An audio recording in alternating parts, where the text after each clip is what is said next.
reason why you're not reaching your goals is because you are changing the plan. The plan isn't at fault here. Because most plans, even though they might not be perfect, if you stick to them long enough, they'll still give you results.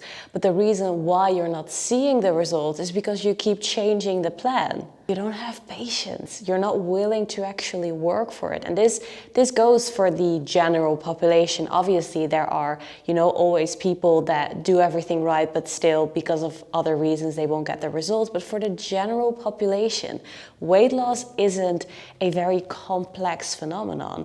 It is quite simple, and it's mainly you overestimating how much you are burning and underestimating how much you're eating, or a mix between both, and then you need to figure out what your body actually needs and how you get to a different level. I lost a significant amount of weight, but only now people are commenting that I look more shredded. But I've been in this process for months previously before anyone saw a visible change. But my effort was the same for all those months. But it's so valuable to go through that lengthy process, because what you are learning in that process is what makes it valuable in the first place.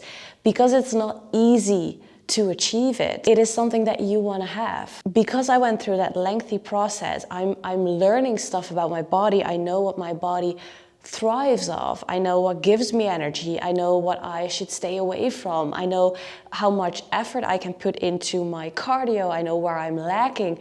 I've learned so much through every cycle that I'm going through with weight loss or gaining weight. And that is knowledge that I can take with me in the next stages of life. If you just try to fast forward through all these phases just because you're so fixed on the outcome and even compromising your health in the meantime, will it be worth it in the end? There's no, you need to lift weights in order to lose weight, or you need to do cardio in order to lose weight.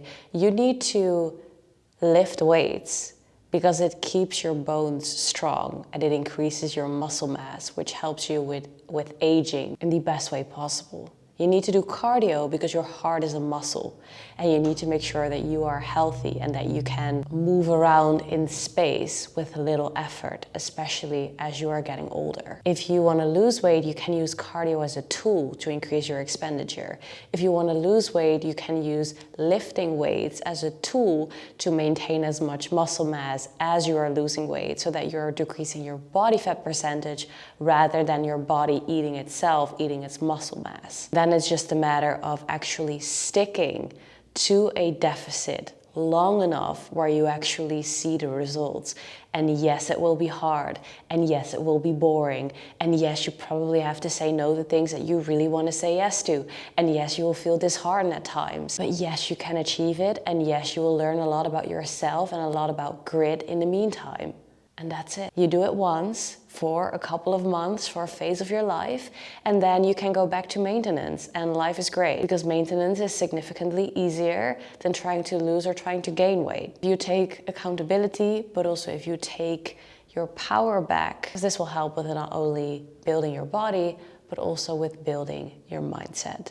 So anyways, rant is over. Let's go ahead and do some training. I have some really good news. I also have some bad news. But the good news is that we are doing a back day today, which is the best workout in the entire world. The bad news is that we are starting with some dumbbell pullovers.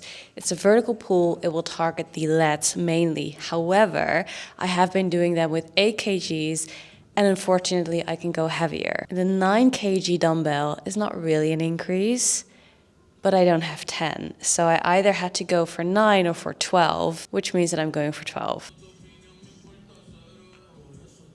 Oh, I'm struggling. Okay, with the dumbbell pullover, my shoulder blades are elevated on a bench, and I'm slowly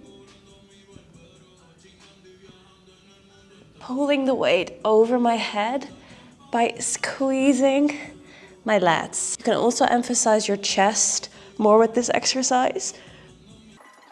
But obviously I'm doing a back day.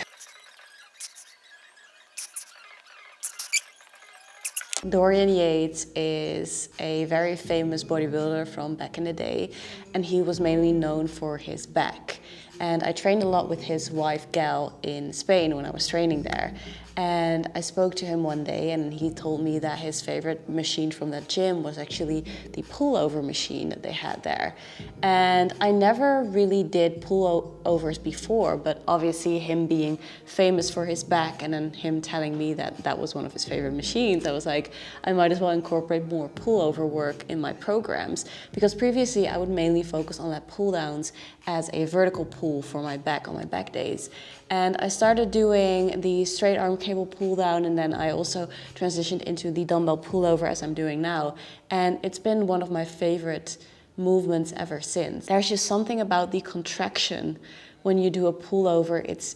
I feel it even more in my lats than a lat pull down, but also it just helps me a lot with keeping my shoulders healthy, and it helps a lot with working all those stabilizing muscles. So if you've never tried a dumbbell pullover, then obviously start very light. You can also start with a straight arm cable pull down, but incorporating this movement into your program is definitely something that I would encourage you to try.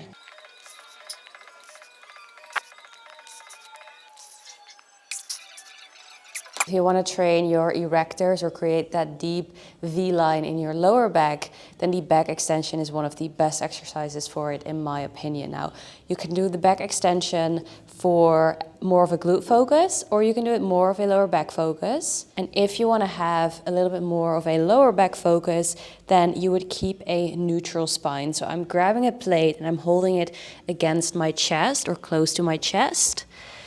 And then I keep a neutral spine and focus on bringing myself up by squeezing my lower back. I always make sure that I have a 1 second hold at the top, and then I control myself down. If you were to focus on your glutes and your hamstrings a bit more, you would naturally have more of a rounding through your upper back, because then you focus on getting that stretch in your glutes and using your glutes and your hamstrings to bring yourself up. But for now, I'm keeping a neutral spine. And I like doing a drop set where I actually just drop the weight or decrease the weight and then rep some body weight reps. With the inverted row, I'm rowing my chest to the bar. And so the higher that your head is elevated, the easier it is, or the lighter that it is. The lower that your head is, the heavier the exercise is, and therefore doing a decline means that your head is even lower compared to the rest of your body, and therefore it is even more intense. Final exercise for my back and bicep day is the behind the body cable curl to target my biceps.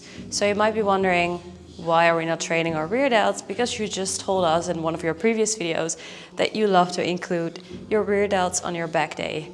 And you are very correct. But as I was programming, it was just a bit easier to place the rear delts on my upper and then also on my shoulder day, on my push day.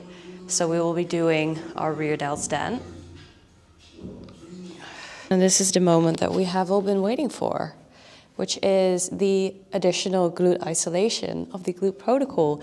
And honestly, I am feeling great. I feel like I can definitely train my glutes again today.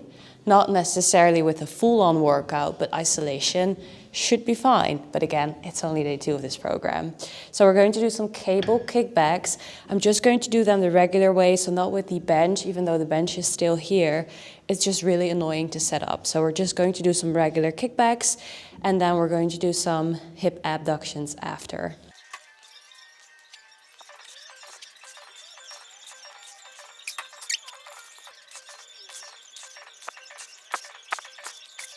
And then the final isolation exercise is also great for building that shelf, and it is the seated hip abduction. I have a slight forward lean, get that deeper stretch in my glutes. Then I maintain constant tension by not actually putting the weight back down. And if you feel like this range of motion isn't the biggest for you, then you can always put yoga blocks in between your knees and the machine. That was kind of crazy, so now my glutes feel sore. Let's get some food.